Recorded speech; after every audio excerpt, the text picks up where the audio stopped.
लद्दाख से लेकर हिंद महासागर में चीन की दादागिरी लगातार जारी है।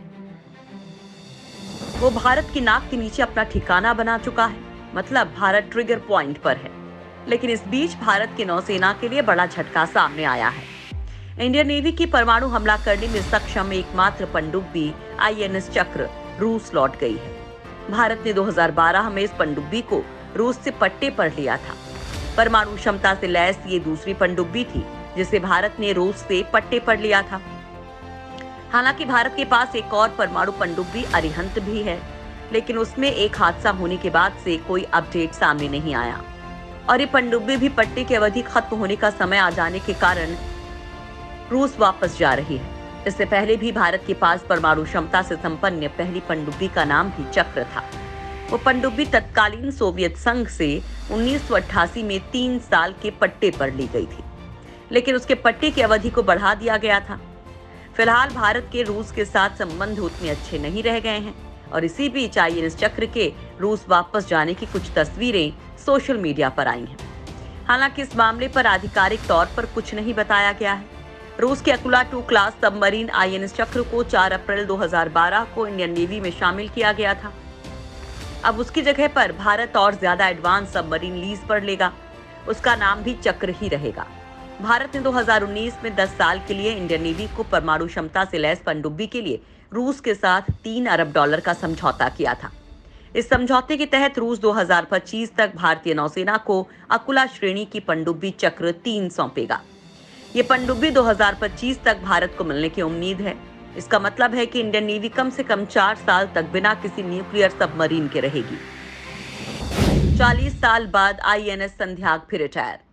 इंडियन नेवी की सबसे पुरानी हाइड्रोग्राफिक सर्वे शिप INS संध्याक को शुक्रवार को रिटायर कर दिया गया। ये जहाज 40 साल से नेवी को अपनी सेवाएं दे रहा था। ये जहाज कई बड़े ऑपरेशन जैसे ऑपरेशन पवन 1987 में श्रीलंका की मदद करना और ऑपरेशन रेनबो 2004 की सुनामी के बाद मदद करना शामिल था। इस जहाज को 26 फरवरी 1981 को नेवी में शामिल किया गया था।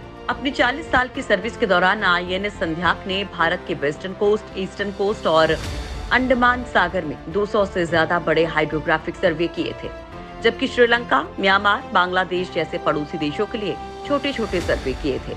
हाइड्रोग्राफिक सर्वे समुद्र के अंदर कंस्ट्रक्शन के लिए, तेल भंडार खोजने के लिए और नेविगेशन समेत कई एक्टिविटी के लिए किया जाता है। 6 स्वदेशी पनडुब्बी बनाएगा भारत।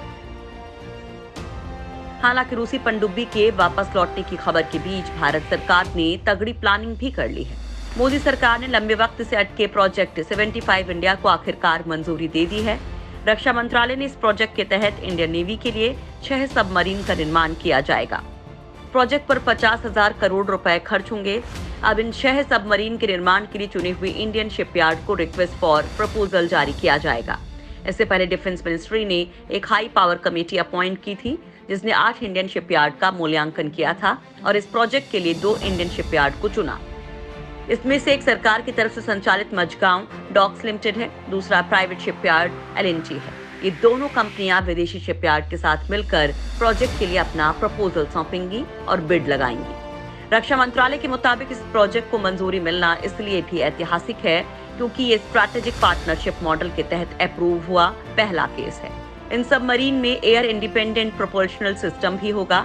इस सिस्टम की मदद से सबमरीन बिना सतह पर आए ज्यादा वक्त तक अंडर वाटर रह सकती है। दरअसल सबमरीन अंडर वाटर बैटरी पर चलती है। बैटरी चार्ज के लिए इसे फिर से सरफेस पर आना पड़ता है। नया सिस्टम होने से सबमरीन 3 से 5 दिन तक बिना सतह पर आए पानी के अंदर रह सकती है। हालांकि प्रोजेक्ट अप्रूवल के बाद भी ये सबमरीन इंडियन नेवी को मिलने में करीब 9 से 10 साल का वक्त लगेगा। RFI रिक्वेस्ट फॉर प्रपोजल जारी होने से लेकर कॉन्ट्रैक्ट साइन होने तक में ही करीब 1.5 से 2 साल का वक्त लग जाएगा, जिससे 6 से 7 साल बाद पहली सबमरीन मिल पाएगी। इसके साथ ही रक्षा मंत्रालय ने इंडियन आर्मी के लिए स्वदेशी एयर डिफेंस गन के लिए 6,000 करोड़ रुपए अप्रूव किए हैं। इंडियन आर्मी को एयर डिफेंस गन के आधुनिकीकरण की लंबे वक्त से जरूरत थी। अभी तक ये गन विदेशों से ही ली जाती रही है। रक्षा मंत्रालय के मुताबिक कई भारतीय कंपनियों ने बेहद उत्साहजनक रिस्पॉन्स दिया और कहा कि वो एयर डिफेंस गन बनाना चाहते हैं। इसलिए buy and make India category के लिए एयर डिफेंस गन और इसके एम्यूनिशन के लिए 6,000 करोड़ रुपए अप्रूव किए गए हैं।